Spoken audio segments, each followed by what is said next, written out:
What's up, everybody, man? Back. Welcome to a brand new video, and today we're going to be doing another Godzilla Kong Supernova news roundup. In this video, we will be continuing our chronological journey through the development of Godzilla Kong Supernova by talking about events that happened in March. And today, we're going to be talking about some casting for the movie, as well as some information on the new Empire, like some stuff about Mothra's role in that movie. We are going to be talking about some casting that might very well give us a look at who Monarch's next director is. Who's the new Serizawa? Maybe. We'll talk about it.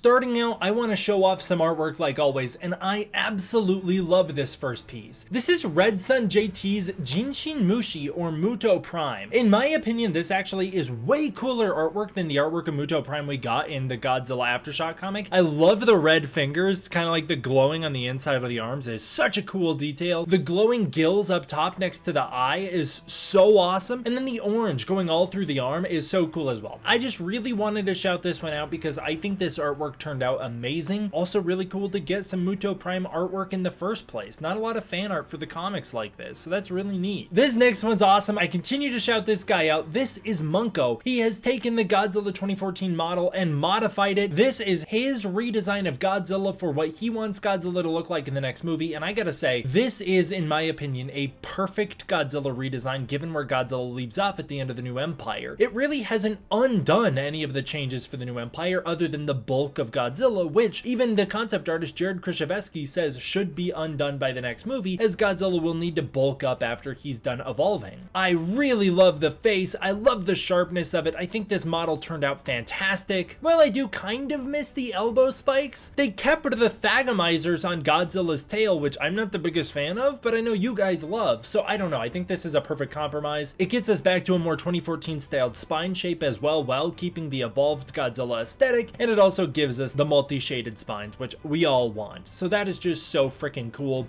You know how we got a Kong versus Batman figure pack for the Justice League versus Godzilla versus Kong? Well, McFarlane Toys has given us our first look at the new Godzilla versus Superman pack, just like the Godzilla versus Batman pack. This one comes with a Godzilla and then a Superman figure. The Godzilla looks so awesome. I think this Godzilla turned out wonderful. And I really love the texture on this thing. The texture and the paint job, I think, just turned out fantastic on this prototype, especially around the shoulders and the legs. I think it just looked great. So this is super cool. These things run for about 50 bucks. I've seen the Kong Batman one, I just haven't been able to afford it, but this Superman one is awesome. Hiya revealed their Godzilla 2014 Heat Ray version. As always, it's a wonderful sculpt coming out from Hiya. I'm loving the details on this thing. It's just a rework of their Godzilla 2014. The spines have a very subtle blue painted in them, just like how Godzilla's spines didn't really glow exaggerated blue in 2014. The eyes didn't light up back then either. Godzilla's mouth looks great, and then the atomic breath coming out of it looks fantastic. They've done a really good job with this figure. It looks super cool. This ran you $51. X Plus's Defo Real Godzilla Evolved running version was revealed. This is very cute, very goofy. The Rick version featured LED eyes and light up fins and ran $103. Kind of pricey considering that these were supposed to be the cheaper X Plus figures. It's unfortunate that the Defos have gotten so expensive over the years. Prime One Studios revealed their insane Godzilla Kong The New Empire diorama. This thing stands 8.54 by 3.7 feet tall. It is huge. This is an enormous diorama. You'll have to have tons of space for it. Looks like it's got tons of LEDs as well. There are also like all these little bonus additional pieces you can get for it. So for instance, like Suko's a bonus piece, as well as this little Heave bonus piece. There's multiple packs sold. You can get the Godzilla versus Shimo, or the Kong versus Scar King, or the Mothra, or the nameplate. It's insane. The detail on this thing is better than we have ever seen on any figure or model before. This is by far the highest quality Godzilla Kong The New Empire model out there on the market. Obviously a reference to one of the best scenes of the movie, that anti-gravity battle. Unfortunately, each diorama piece runs you about $2,500.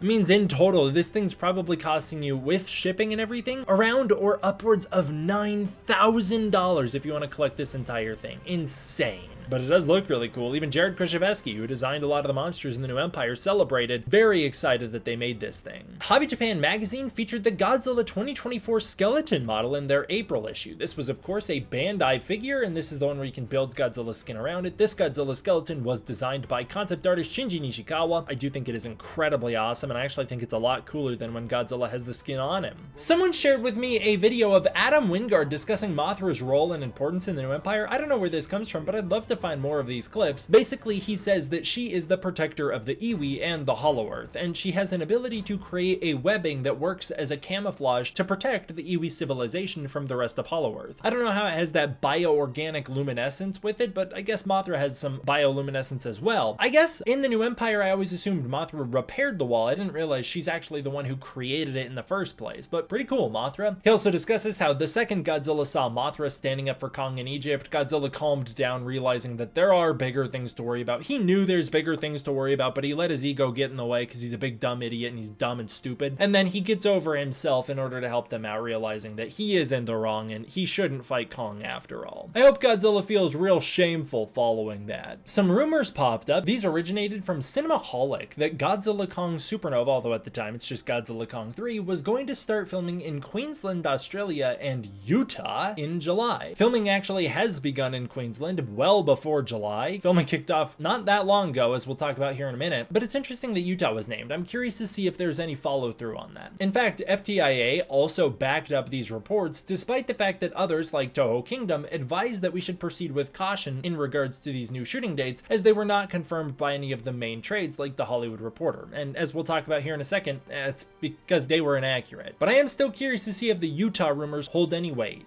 Now we're getting into some casting for the movie. Delroy Lindo, an actor I've not heard of, but who has a big legacy, is announced for Godzilla Kong Supernova. Delroy Lindo recently, for genre fans, was in Sinners. I so badly need to see that movie. He joined the cast, and while not much was revealed, we did get a double reveal, as it was announced Lindo will be Caitlin Dever's character's boss at Monarch. First of all, that means that Caitlin Devers officially works for Monarch. That also means that Lindo will be at least higher up on the Monarch food chain than her. Whether or not he'll be a next director of Monarch, we don't know. I'm a little curious how the directors of Monarch work, as it kind of seems based on the novelization canon that there's only one Monarch director in charge of everything. Originally that was Serizawa, then it became Mark Russell, and then it became Dr. Hampton, but it's actually not the way it was originally set up according to Godzilla 2014 or the movie lore. If you pay attention to the movie continuity, that's not really the case. There are multiple Monarch directors and they all have different jobs. Dr. Serizawa was one of Monarch's directors and was maybe its leader by the time King of the Monsters rolled around, although he was not Monarch's leader in Godzilla 2014. If you're curious about more MonsterVerse lore, I am doing intense breakdowns of the MonsterVerse lore movie by movie. Go check out my Godzilla 2014 breakdown series currently in progress. I highly recommend it if you want to learn about the actual film canon rather than letting novelization canon or fan canon bog you down. Anyways, this might mean that Delroy Lindo might play one of our new Monarch directors in this new movie. I can see that very much being the case for whatever division Devers works for. Or it's entirely possible he's also just kind of a middle management guy and is not a higher up at Monarch, but it's just that she's literally, it seems like, works for Monarch as a receptionist. So there's going to be many people above her. But it's cool to hear confirmation that she is officially a Monarch worker in this new movie. She is, of course, our main character.